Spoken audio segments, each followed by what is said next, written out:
Ward commissioner থেকে union পরিষদে ক্রমান্বয়ে দেখো রে ভাই একেবারে সংসদে।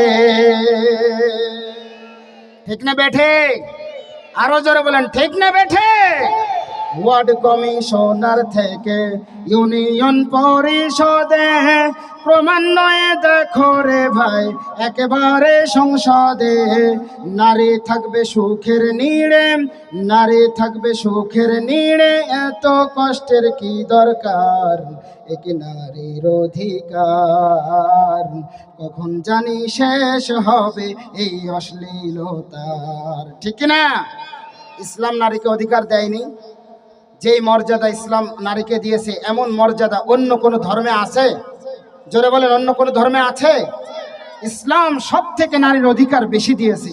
আর বর্তমান সময়ে কিছু সুশীল সমাজের কিছু শিক্ষিত শয়তানগুলো এই নারীদেরকেই রাস্তার মধ্যে নামাইতেছে। কথা বলেন ঠিক কিনা? ওয়ার্ড কমিশনার থেকে ইউনিয়ন পরিষদে ক্রমান্বয়ে দেখো রে ভাই একেবারে সংসদে। নারী থাকবে সুখের নিড়ে, নারী থাকবে সুখের নিড়ে, এত কষ্টের কি দরকার, এক নারীর অধিকার কখন জানি শেষ হবে এই অশ্লীলতার, এক নারীর অধিকার কখন জানি শেষ হবে এই অশ্লীলতা।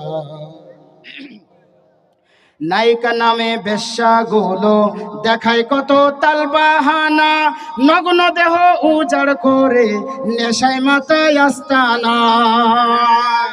ঠিক না বেঠে? আরো জোরে বলেন ঠিক না বেঠে?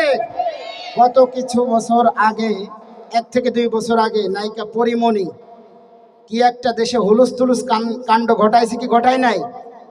এই যে নারীদের এই যে সম্মান হরণ করতেছে, এটা সমাজের মধ্যে ইফেক্ট, এই সমাজের মধ্যে যেই এই অশ্লীল কাজগুলো ছড়াইতেছে একমাত্র তারাই দেয়। কথা বলেন ঠিক কিনা?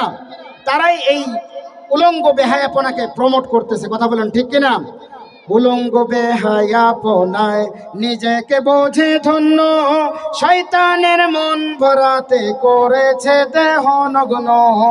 নাস্তিকতার বেড়া জালে, নাস্তিকতার বেড়া জালে দেখায় যে রঙের বাহার, এক নারীর অধিকার কখন জানি শেষ হবে এই অশ্লীলতার, কখন জানি শেষ হবে এই অশ্লীলতার, কখন জানি শেষ হবে এই অশ্লীলতার। নারী স্বাধীনতার নামে এলো কলঙ্কের জোয়ার, নারী স্বাধীনতার নামে এলো কলঙ্কের জোয়ার, এক নারীর অধিকার কখন জানি শেষ হবে এই অশ্লীলতার, কখন জানি শেষ হবে এই অশ্লীলতার, কখন জানি শেষ হবে এই অশ্লীলতার। মারহাবা।